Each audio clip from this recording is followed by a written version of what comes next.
Bien, muchas gracias. Bea, damos paso a la segunda entrevista. Vamos a comenzar con el ex vicecanciller de la República, Nicolás Albertoni. ¿Cómo le va, Albertoni? Buenos días, gracias por acompañarnos. Buenos días, aquí en un tranquilo Montevideo. Es verdad, está muy tranquilo. ¿Lo conoce el embajador chino? Sí, claro, el embajador Juan me tocó, de hecho cuando llega al país, fui de los que me tocó recibirlo. Y sí, un embajador con una gran carrera. Ya había estado históricamente él es verdad. En Uruguay, por eso verdad. quiere mucho el país, por eso tiene tan buen español. Le gusta hablar también. Sí, lo entrevistamos hace poco y le destacaba eso justamente, su buen español. Bueno, Albertoni, lo hemos convocado porque usted estuvo hasta hace algunas horas en Bruselas, ocultando un poco el panorama de cómo viene este tema del acuerdo entre la Unión Europea y el Mercosur. ¿Con qué sensaciones llegó? ¿Qué pudo ver políticamente puede llegar a pasar con este acuerdo allá en el viejo continente? Lo primero, como contexto, fui invitado por la Unión Europea. Tenía bastantes rondas en la Unión Europea, un programa sobre el Mercosur y ahora focalizado en estos temas. O sea que invitó a ex negociadores y naturalmente a mí me ha tocado estar hasta el año pasado cercano al acuerdo y por eso también fue el contexto de la invitación. Yo creo que el tema está efectivamente muy caliente políticamente, ¿no? Es decir, se nota de que el tema es sensible. De hecho, algunos le llaman en Bruselas, eso me enteré estos días, el acuerdo fuego, porque basta con tocarlo para quemarse políticamente. Y eso me sorprendió, porque de hecho, claramente los que están en contra potencian eso, es decir, la contrariedad del acuerdo, y los que están a favor lo gritan al gol, pero no tanto. Entonces también se genera esa sensibilidad de que efectivamente es un tema que está en las calles. Lo vimos en Madrid ahora, hace semanas atrás había estado en Bruselas, las manifestaciones. Es un tema sensible. Sabemos que esta temporalidad ahora que se extiende con el envío al tribunal va a generar un nuevo debate, porque efectivamente el acuerdo, una vez que lo ratifiquen cualquiera de Mercosur, por cómo se negoció el acuerdo, que es un tecnicismo, pero es una ratificación bilateral. Quiere decir que el primero que lo ratifica, teóricamente Europa ya podría empezar a aplicarlo y empezar el goce del acuerdo, como se dice. Y eso va a poner en aprietos a Europa, porque esto será cuestión de semanas. Uruguay ya hoy empieza la comisión, Argentina sabemos que está un pie adelante, pero también será cuestión de semanas. Bueno, en cuestión de un mes, podríamos decir, literalmente, ya Europa va a tener que dar alguna respuesta a América Latina. Y ahí se abren varios escenarios, ¿no? Pero independientemente de que haya o no pronunciamiento del Tribunal de Justicia en Europa. Sí, efectivamente. De hecho, hay una cuestión, la decisión del Consejo a la Comisión, que esa institucionalidad que tiene la Unión Europea, pero cuando le dice, usted puede firmar el acuerdo, eso que se acuerdan pasó de diciembre a enero, pero en enero se concreta, cuando le habilita la firma, también le dice en otro articulado, en letra chica, en caso, bueno, de hecho, como se generó este debate político, usted puede aplicarlo provisionalmente. Que no es nuevo, hay antecedentes en la Unión Europea. O sea, más allá de si el tribunal lo aprueba o no. Por eso, ¿el tribunal va a seguir su proceso? No, mientras el tribunal esté en proceso de debate y de análisis, vamos a decir, del acuerdo, en ese tiempo se puede aplicar provisionalmente. Eso sería más bien sin que el Parlamento lo apruebe o no. Es decir, vamos a decir, demora un año. Bueno, el primero que le apruebe de Mercosur, vamos a poner un mes. Bueno, en un mes y medio, desde Mercosur le podemos decir a Europa, señores, de nuestra parte está ratificado, puede ser un país o los cuatro, y ahí se puede empezar a aplicar provisionalmente. ¿Qué va a pasar después? El tribunal se va a expedir, todo indica que a favor, porque ya en otros acuerdos se ha expedido a favor de este tipo de acuerdos. ¿Y en cuánto tiempo más o menos? Y la historia habla de un año y medio. ¿Y quién se va a animar a apurar un tribunal, no? Entonces, digo, todo indica que no menos de un año. O sea que, perdóneme, Albertoni, ¿hay antecedentes de que se envíe esto al Tribunal de Justicia? Sí, hay antecedentes y también hay antecedentes de que se aplicó provisionalmente. De hecho, se envió al Tribunal de Justicia, por recuerdo, pero el acuerdo Unión Europea-Singapur, Unión Europea-Canadá, y en ambos casos, que repito, demoró entre un año y medio, después el tribunal lo aprobó favorablemente, terminó diciendo puede seguir adelante, pero en el medio de esa revisión del tribunal, el acuerdo ya empezó a aplicarse. Obviamente necesita que de las dos partes se ratifiquen, que eso es lo que va a pasar en pocas semanas. Una vez que lo ratifiquemos de nuestro lado, y por eso lo importante del tiempo, Europa va a estar en condiciones de decir lo aplico o no provisionalmente. ¿Por qué digo sí o no? Porque también es una decisión política. Digo, si bien está en la letra y está autorizado legalmente, no deja de pensarse en Europa hoy que también es un riesgo político, porque después hay que volver sí o sí al Parlamento. El Parlamento lo va a tener que ratificar, sea entre un año y medio o dos. Lo importante y lo difícil de comprender quizá de este lado del Atlántico es que se puede, antes de que pase por el Parlamento, empezar a aplicarlo provisionalmente. Y un año de un acuerdo no es menor. Perdón, por dos razones. Primero, porque uno ya está teniendo un beneficio del acuerdo. Claro. Y segundo, y que es lo que se habla mucho en Europa, se va a demostrar que Europa no murió. Y no es que se llenó de alimentos de Mercosur. Es decir, señores, hace 1 año y medio tenemos este acuerdo, la vida siguió. Y miren, de hecho pasó lo mismo con Canadá. No importaron 1 kilo de carne del acuerdo con Canadá. Y hoy se habla jocosamente que también había manifestaciones en contra del acuerdo con Canadá. Y ya lleva buen tiempo aplicado y nos importó 1 kilo de carne. No va a ser en el caso de Mercosur, naturalmente somos un bloque exportador de alimentos, pero va a demostrar que la vida sigue y bueno, se va a diluir, ojalá, el debate político y en 1 año y medio capaz se está votando y ratificando en el Parlamento ¿Y Europeo. cuáles son en Europa los mayores grupos de presión que están en contra de este acuerdo? No, primero hay muchos de los grupos de lo que llaman los verdes. Hay que recordar que en el Parlamento Europeo se organizan grupos políticos, no por países. De hecho hay, si no me equivoco, 8 grupos. Y está desde la extrema izquierda hasta la extrema derecha. De nuevo, después hay un bloque fuerte que es la centroderecha, en EPP, Renew y hay otros más, que son hoy el grupo fuerte y a favor del acuerdo. Yo diría que los dos extremos, tanto la extrema izquierda como la derecha, que a veces los extremos se juntan, son los que están en contra del acuerdo. Un grupo de los verdes muy en contra por todo lo que puede pasar con el Amazonas, de que más allá de que el acuerdo incluye algunos elementos importantes sobre el medio ambiente, pueden o no cumplirse.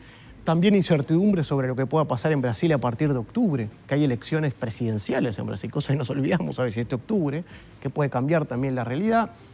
Y después yo creo que también la extrema, de nuevo las extremas también ahí, no solo los verdes, están yo creo que también muy cercanos al debate agricultor, ¿no? Es decir, cercanos en el sentido de a veces con esos roces populistas, de bueno, ya que hay alguien que está en contra, más allá de que el acuerdo es bastante más que venta de alimentos, incluye servicios, incluye inversiones, bueno, fogoneemos eso y yo creo que ese es el tipo de debate que está dando. Por suerte, hoy de nuevo las mayorías están a favor del acuerdo, no en contra. Pero el envío al tribunal fue un guarismo de 10 eurodiputados que decidió enviarlo. Es verdad que el enviar al tribunal es un lugar seguro, enviar a un tribunal para que se exprese. Pero todo puede pasar dentro de 1 año, 1 año y medio, cuando el acuerdo vuelva al Parlamento. Esto es de derecho internacional público, pero el paquete es cerrado, es decir, ¿el Parlamento no puede modificar el documento o sí? No puede modificarlo, no puede modificarlo. Como también puede pasar, esto es una nota al pie, pero si el tribunal se llega a expedir en contra por el acuerdo en su conjunto o parte del acuerdo, el acuerdo se tendría que renegociar, ¿no? Que es un escenario que esperemos que no se dé. Pero efectivamente, una vez que está en el Parlamento, no se puede abrir el acuerdo. Es sí o no, y esperemos que las mayorías hoy acompañen con el sí. ¿Y es solo el acuerdo comercial el que se confirma o no? Después hay un aspecto político también. Sí, que eso es muy importante, porque lo que se envió al Parlamento uruguayo por ahora es solamente el acuerdo comercial.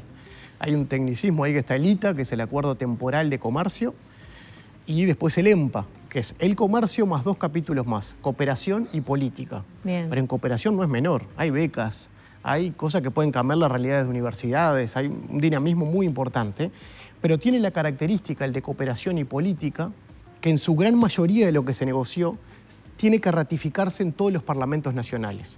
Cosa que no pasa con el comercial, que se llama de materia europea, es decir, lo ratifica el Parlamento Europeo. Por eso los europeos fueron vivos en los últimos años y dijeron, en vez de hacer siempre un acuerdo conjunto, que tenemos que esperar que lo ratifiquen todos, vamos a dividirlo en 2. Un acuerdo comercial, que va a tener vida propia cuando lo ratifique el Parlamento Europeo, y un acuerdo en conjunto se llama. Yo desde el Senado, en estos días, también nos gustaría saber estrictamente por qué el gobierno está mandando solamente el ITA. Ojalá que sea por una razón de eficiencia, pero es importante que se ratifique de este lado también el acuerdo en su conjunto.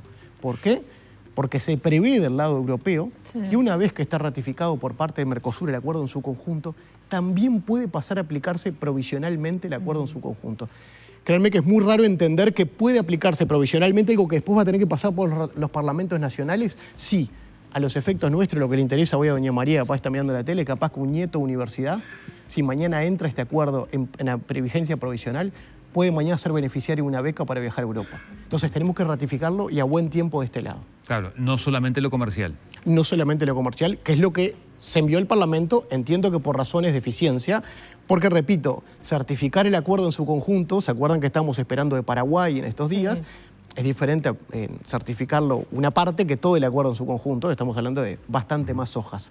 Todo indica que sí, queremos realmente entender si efectivamente esa es la razón o hay otras razones, porque nosotros entendemos que Uruguay lo debe ratificar lo más pronto posible, pero repito, del otro lado, cuando Unión Europea también esté en condiciones de decir, bueno, los 4 de Mercosur lo ratificaron, en el caso del EMPA, bueno, podremos aplicarlo provisionalmente. Eso va a tener efectos sociales, no solamente comerciales. Claro. Usted va a ingresar al Senado de la República, justamente en representación del Partido Colorado, por este tema en particular. Colorados que acompañan, independientemente de que se van a recibir obviamente todas las delegaciones, pero están a favor y acompañan en términos generales el documento, por lo menos lo comercial, que se conoce hasta ahora. Sí, esto lo estamos, efectivamente, voy a entrar al Senado, primero en representación del senador Robert Silva, en carácter de suplencia. La verdad que ha sido un buen gesto, yo creo, el Partido Colorado en poner gente técnica cuando surgen estas cosas, temas técnicos, y bueno, así que con mucho gusto defendiendo la vocación internacional del partido. Pero concretamente sobre este punto lo defendemos porque lo entendemos propio también, ¿no? Es un acuerdo que, recuerden, solo se llegó a este escenario porque se concluyó en 2024. Sin ánimo para nada en desmerecer lo que sucedió después. Fueron trámites burocráticos importantes, políticos, pero el acuerdo y la masa del acuerdo y su sustancia se concluyó en el gobierno de coalición en diciembre del 24, recordarán, en la cumbre en Mercosur. Así que lo entendemos propio y nos alegra que no solo en esto, sino en el Transpacífico, el actual gobierno haya continuado la vocación aperturista que se venía dando de años anteriores, y porque nos deja contentos no solo porque teníamos esa vocación, sino porque los tiempos del mundo no son los tiempos de Uruguay. Y si no continuamos estas cosas y se apagan cada 5 años, difícilmente concretar. Albertoni, se analiza esta semana el acuerdo en el Parlamento y la semana que viene se vota. Así es, va al Pleno del Senado la semana que viene, después seguirá el trámite parlamentario, pero saldrá de hecho una comisión conjunta. Pocas veces se genera, para ser más eficiente, para no pasar de una comisión a otra, una comisión conjunta especial, diputados y senadores, para avanzar. El miércoles 25, si no me equivoco, semana que viene, ya estaría en el Pleno del Senado y bueno, después restarán días más para tener ratificado el acuerdo por parte de Uruguay. ¿La composición geopolítica de la región de alguna manera le hace temer al Partido Colorado de que a la hora de negociar hacia la interna, sobre todo las cuotas, podamos tener algunas dificultades? Bueno, yo creo que no. Va a ser, para poner en contexto, lo que estamos hablando de cuotas es que efectivamente va a haber que negociar las cuotas de carne, porque lo que está dando Unión Europea es, usted Mercosur tiene tantas cuotas, tanto quilaje, vamos a decir, toneladas. Después tenemos que darnos vuelta y negociar cómo distribuimos ese tonelaje que tenemos permitido entrar a Europa. Yo espero que haya muy buena coordinación, pero no va a ser fácil negociar hacia adentro de Mercosur las cuotas. ¿Hay algún antecedente escrito en 2010? Porque este acuerdo, recuerden, tiene 25 años. O sea que se prendía y algo se había ensayado, digamos. Algo se había ensayado. O sea que recuerdo, ¿no?, de saber los antecedentes. No va a ser fácil, pero señores, vamos a mirarnos, no podemos seguir atrasándonos y nos está esperando Europa para exportar, así que espero que esa negociación sea eficiente. Pero buena pregunta, entre lo quirúrgico que va a haber estos meses hacia adelante está después la distribución de la cuota carne intra-Mercosur. ¿Cuánto puede llegar a incidir la realidad política de Brasil, que tiene elecciones prontamente? Y espero que nada, porque al final del día es un acuerdo cerrado, un acuerdo que está en su proceso de ratificación. Tengo entendido que el Parlamento brasilero tiene un proceso un poquito más extendido, de hecho no menos de 2 meses, es por lo que escuché, que más allá de que quiera hacerlo rápido, no puede hacerlo en esos tiempos, porque pasa por todos los ministerios y demás el acuerdo. Espero que hacia adelante no haya problema. Sí es verdad que es un acuerdo como que se estiró el debate político, con lo del tribunal y con todo lo que hablamos recién, así que yo diría que tenemos la mano del padre para el casamiento, pues el anillo no apareció todavía. Entonces, tenemos un acuerdo que todo va hacia avance, pero posiblemente esté el anillo con la ratificación final europea en 1 año y medio. Entonces, en todos esos tiempos, las señales que demos de Mercosur no son menores, porque mañana los guarismos de eurodiputados para un lado y para el otro pueden cambiar. No quiero en esto poner una amenaza de qué puede pasar en Brasil o no, pero también en nuestras latitudes, en nuestra realidad. Yo creo que de Europa se miran los relacionamientos con China. No digo nada negativo hacia eso. Sí. Se está mirando todo de cómo se comporta este grupo, que ya le dijimos que va a entrar a la familia, pero todavía no está nada sellado. Lo de Brasil lo dejo ahí en el tintero, todo puede pasar. El factor medio ambiente se lo ve con detenimiento si gana Bolsonaro. Pero después el resto de América Latina también se lo está mirando de qué está pasando, para si efectivamente está para sellar dentro de 1 año y medio ser un socio comercial de ambas partes. Acercarnos por estos tiempos a China puede ser perjudicial. Yo digo, Europa lo está viendo, tengo mi lectura personal y después más geopolítica, ¿no? La lectura geopolítica, efectivamente, hoy con esa lógica occidente y las tensiones que hay, yo creo que a veces es momento de calibrar un poco de qué acercamiento damos cuando tenemos un mundo mirando tan detenidamente estos relacionamientos. De nuevo, el tipo de cercanía que tuvimos en estos días, una visita oficial no me parece mal. Pero de ahí a mucho más, yo creo que a veces cuando está sostenido en el tiempo el debate político sobre este acuerdo, bueno, son cosas a veces a calibrarle y cuidarla. No digo que sea negativo, pero qué tan profundos son los relacionamientos a veces sí se pueden ver. O sea y no por poner sí. un gato sobre la mesa, ¿no? Pero sé que se hablaba antes de Cardama, antes Sí. Es verdad. son todas cosas que cuentan. No tenemos que olvidar que del otro lado tenemos una empresa española, España integra la Unión Europea y a veces todo parece lejano. Pero todas estas tensiones que a veces se pueden generar, aunque sean micro, yo creo que impactan también en lo macro. ¿Tá? Y de nuevo, acá lo pongo con una visión técnica, sin ánimo a escuché o me dijeron, no, una visión técnica de que todo cuenta, cada gobierno es libre de hacer lo que entienda necesario, pero toda cuestión cuenta, por más micro que sea, cuando estamos tratando de convencer una contraparte para cerrar un acuerdo. ¿Usted cree que esto de Cardama y la rescisión con este astillero en Vigo puede generar alguna reticencia española a la hora de terminar poniendo el gancho al acuerdo de Unión Europea-Mercosur? De nuevo, no estoy en la cabeza de los europeos, sí acabo de volver y hablé con muchos españoles. Este tema, a decir verdad, explícitamente no estuvo sobre la mesa. Sí que se está mirando a Uruguay como buen socio, pero el resto de América Latina, movimientos que uno ve cuánto lo siguen también con detenimiento. Y yo creo que son cosas a poner sobre la mesa. No estoy, de nuevo, anticipando nada, pero sí en el marco de este contexto que a veces se generan, yo creo que lo de Cardama, perfectamente, si mañana alguien quiere buscarle el pelo al huevo, puede también ser un tema que puede estar sobre la mesa, lamentablemente, ¿no? Por eso yo creo que cada movimiento que hacemos que sea razonado y saber que a veces cuestiones cuando uno le está hablando a la política interna, bueno, también se toma nota cuando es un país que quiere tener una agenda internacional, que por suerte la está teniendo. Ya veníamos de antes, pero por suerte también se siguió avanzando en ese sentido. Bueno, todo cuenta en este mundo. Bien.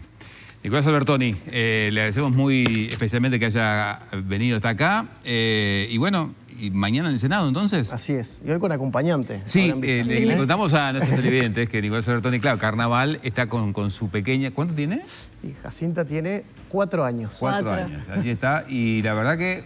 está mirando todo atentamente, una ¿no? dama, el estudio, las nada, luces, no hizo ningún las ruidito, pantallas. nada. Sé que la pena... Y está no con hagas el ruido, bebote también No hagas ahí. ruido, sí, la estamos viendo.